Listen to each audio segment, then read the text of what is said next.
Sir यहाँ से तो ऐसे ऐसे चैंपियन बैठे हुए हैं कि उनका ये भी कहना है कि जी अब हम भी जो है वो, यानी पाकिस्तान की साइड से भी आप कश्मीर लेने के लिए इंडिया पे ऐसा ही अटैक होगा जैसा हमास ने इसराइल पे किया है। तो वाह, ये क्या इनका दिमाग है? करें तो सही ना। मैं तो कहता हूं करें, ये करें तो सही ना भाई, पता तो चल जाए इनको भी कि क्या भाव बिकती, करें ना। मैं कह रहा हूं आप, ये गलत खबर किसी ने आपको बताई, गलत।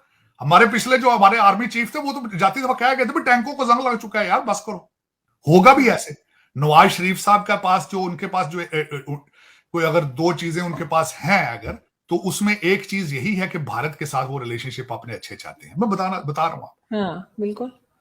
और होना भी ऐसे चाहिए। मैं तो इस चीज में सबसे आगे हूं, बल्कि मैं तो सबसे बड़ा प्रचार इसी चीज का करता हूं। तो सर कहीं वही शर्त मानने के लिए तो ये सब कुछ नहीं हो रहा जो उन्होंने डॉक्टर जयशंकर ने कहा था कि जब तक टेररिज्म बंद नहीं होगी पाकिस्तान से बात नहीं होगी। तो अब यहाँ पे जो सफाया चल रहा है हो सकता है वो उसी उसी उसी का के कोई अकॉर्डिंग ये सिलसिला भी हो सकता है, ये भी उसी का लेकिन इससे जरा मैं समझता हूं, ये तो आपने बिल्कुल अच्छी बात, लेकिन इससे ज्यादा स्पीड होनी चाहिए। उसकी वजह यह है कि स्पीड तेज होनी चाहिए। भारत के साथ अपने जो शुको शुभात हैं उनके दूर करें, अपने अपनी क्लैरिटी क्लैरिफाई करें कि वी आर नॉट फंडिंग और सपोर्टिंग एनीथिंग। हम्म। बल्कि मैं ये पहले भी एक दो दफा ये बात हुई थी मीडिया पे, उनकी टीमों को बुलाएं यहां पे, उनको एक्सेस दें, उनको सबूत दें, सारी चीजें जिस तरीके से किया जा सकता है। और ना सिर्फ भारत के साथ, अफगानिस्तान का भी हल निकालें, उनके साथ ईरान के साथ भी हल निकालें इन चीजों का। और ये खास कर अफगान महाजरीन को यहां से निकालें, इनसे माफी मांगे, इनको को यार खुदा का नाम है, चले जाओ यार यहां से, आपने बहुत मारे। वैसे वो जाएंगे नहीं, वो बहुत जालिम लोग हैं, ये उन्हीं के बच्चे हैं, मुगलों के बच्चे हैं, ये मैं बता रहा हूं आपको। ये जाएंगे, ये ना अपनी मर्जी आपके आपसे पूछ कर आए थे, ना आपसे पूछ के जाएंगे। मैं जुल्म और टेररिज्म और गंद और करप्शन के खिलाफ बोलता रहूंगा सारी जिंदगी, और अमन और प्यार का पैगाम देता रहूंगा, यही मैंने सारी जिंदगी सीखा। इनको करने से कोई फर्क नहीं पड़ता। उसकी वजह यह है, ये वही है जिन्होंने तालिबान के जश्न मनाए थे, अब ये फलस्तीन के मेरा क्वेश्चन है इनके साथ, 1000 हमास का टेररिस्ट था जिन्होंने अंदर घुस के सारी जंग शुरू की है। अब 2 मिलियन लोग हैं। एक तरफ इनका बरादर इस्लामी मुल्क है मिस्र, उसने अपने बॉर्डर बंद कर दिए, वो इनको अंदर नहीं घुसने दे रहा। इजराइल ने पानी भी काट दिया, बिजली भी काट दिया, फूड भी बंद कर दिए। ये जो आपके ये जो लौंडे लपाड़े ये फिर रहे हैं, ये जो बिगड़े हुए घरों की औलाद है, ये जाए ना, अब जाए वहां की उनकी मदद करें जाके। और ट्विटर के साथ उनको पानी नहीं मिलेगा, सुन लो गौर से बात ये। और ना तुम्हारे ये गंद गंद से जो सारा दिन बकते हो, ना भारत का नुकसान होता है। वो तरक्कियों के उस लेवल पे जा रहा है, उनसे कुछ इंग्लिश ही सीख लो, उनसे कोई आईटी सीख लो, इंसानियत सीख लो कोई उनसे, चले। लेकिन उसमें आरजू आज की जो मैं बात में जो कुछ चंद बातें आपको बताना चाह रहा था जो रिसेंट अभी चल रही है। टोनी बिल्किन साहब इजराइल पहुंच चुके हैं। अभी थोड़ी देर पहले वो नेतन्याहू साहब के साथ अपनी प्रेस कॉन्फ्रेंस कर रहे थे। इनको ये बताने जा रहा हूं, दुनिया की वाहिद सुपर पावर का जो सेक्रेटरी ऑफ स्टेट टोनी बिल्किन है, वो भी जीव है। और अमेरिका ने अपने 2 शिप कैरियर, जो कि एक दुनिया का अभी तक उसकी टक्कर के शिप कैरियर नहीं बने, एक का नाम जेरड फोल्ड है, दूसरे का नाम आइजनहावर है, अगलों ने लाके खड़ा कर दिया वहां पे। और इनको ये नहीं पता ये हमास ने शरारत जो की है ये किस बेस पे की है। ये तो समझते ना, ये सारी गेम चल रही है चाइना, रशिया और अमेरिका की। क्योंकि जो ये यूक्रेन में कर रही थी वेस्टर्न सिविलाइजेशन, रशिया को ब्लीड करने की कोशिश कर रहे थे, उसके रिटेलिएशन में उन्होंने कर दिया। इन्होंने पैसे वैसे ले लिए होंगे। अब मैं इनको बात बताना चाहूंगा, आपके लौंडे लपाड़ों को कुछ और गाइड करना चाहूंगा। हमास का हेड जो है वो 2 मुल्कों में उसकी प्रॉपर्टी है, 3 मुल्कों में बल्कि उसकी उसके सबसे पहले तो ये शवाहिद मौजूद है ऑनलाइन, अगर गूगल करने की सलाहियत रखते हैं गूगल करें। उसके बच्चों की टर्किश सिटीजनशिप है, टर्की के अंदर उसकी रियल स्टेट इन्वेस्टमेंट है उसकी, और उसके बच्चों के नाम पनामा लीक में शामिल थे, जिसमें इनके नवाज शरीफ साहब के और दूसरे पाकिस्तानियों के नाम थे। करप्शन में पनामा लीक में वो पैसे जमा कराते थे, जरा निकाल के देख लें। बल्कि इस वक्त जो इंटरनेशनल मीडिया, जब मैं रिसर्च कर रहा था इसके हमास के हेड के ऊपर, उसके बच्चों की तस्वीरें मौजूद हैं, शादीशुदा होके वो नाइट क्लबों में घूम रहे हैं टर्की और कई दूसरे ममालिक के अंदर दूसरी खवातीन के साथ। ये इस्लाम है इनका, और ड्रिंकिंग करते हैं, ये भी मैं बता दूं आपको, ये ऑनलाइन पढ़ा है मैं कौन सा उसको पर्सनल जानता हूं। लेकिन उसकी वजह यह है कि ये जो आप जिस मुल्क में बैठेंगे, मेरा भी दुख उसी के साथ ही है सबसे ज्यादा, इसमें कुछ लोग आंखों से अंधे हो चुके हैं, कानों से बहरे हो चुके हैं, जिनको उस्मान बुजदार की करप्शन नजर नहीं आई, जिनको गोगी नजर नहीं आती, इतने अंधे हो चुके हैं, इतने अंधे हो चुके हैं। और जाके अब उस बंदे का नाम मुर्शद रख दिया है, जमान पार्क के गेट को जाके चूमते हैं, मनते मान रहे हैं वहां। फिर मैं उस कौम का आप मुस्तकबिल खुद अंदाजा लगाएं क्या है, उसका क्या वो कौम क्या करेगी, जिनके पास खाने के लिए सुबह खाते हैं, शाम का उनको मिलता नहीं है।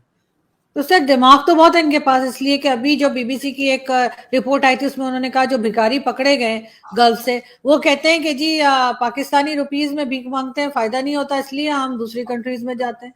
तो कल परसों फिर डीडब्ल्यू ने भी किया है कि सऊदी अरेबिया में बुरके पहन के खवातीन आपकी पैसे सऊदी रियालों में मांग रही है। मैंने आपको शायद बताया था, मैं तो खुद विक्टिम है इस बात का।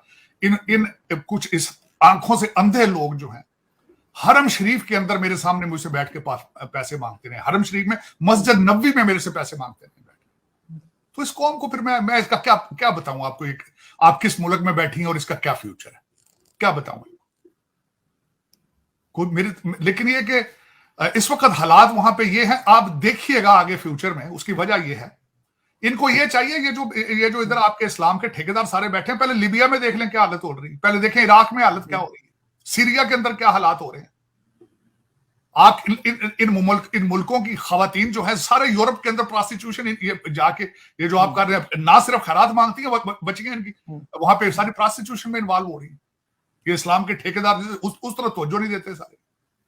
लेकिन इसमें आरजू, मैं खैर क्या, मुझे मैंने आपको बताया था पिछले दिनों, किसी ने पूछा था, उसने कहा ताड़ साहब यहाँ पे पाकिस्तानी डायस्पोरा की हालत क्या है, हमारा क्या मुस्तकबिल है अमेरिका के अंदर। मैंने कहा जो फैक्ट्री के हालात हैं वही हमारे हालात, जिस फैक्ट्री से हम बन के आए हैं, अगर उसका मुस्तकबिल को प्रोडिक्ट कर सकते हो तो हमारा भी मुस्तकबिल प्रोडिक्ट कर लो।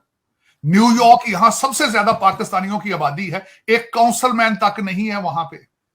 एक पाकिस्तानी को टैलेंट लेके आगे निकलता है, 4 उसके खिलाफ टांगे उसकी खींचते हैं, आर्टिकल लिखते हैं, अखबारों में लिखवाते हैं पैसे दे के। बिल्कुल। तो फिर आप अंदाजा लगा ले। फिर देखिए, दुख है, मैं तो खैर मुहाजिर हूं आरजू, जिस तरीके से आपके आबाओ अजदाद को धोखा दिया गया है, मुझे भी उससे धोखा दिया गया है। मैं भी पढ़ा लिखा हूं, मेरी माँ टीचर थी, बाप वकील था, एक गलत होप लेके पढ़ता रहा हूं, पढ़ लिख के जवान हुआ तो उन्होंने कहा तुम्हारी यहां गुंजाइश को नहीं है, जाओ यहां से भाग जाओ, जिस तरह भाग रहे हैं, पैदल भाग रहे हैं, वीजे लेके भाग रहे हैं।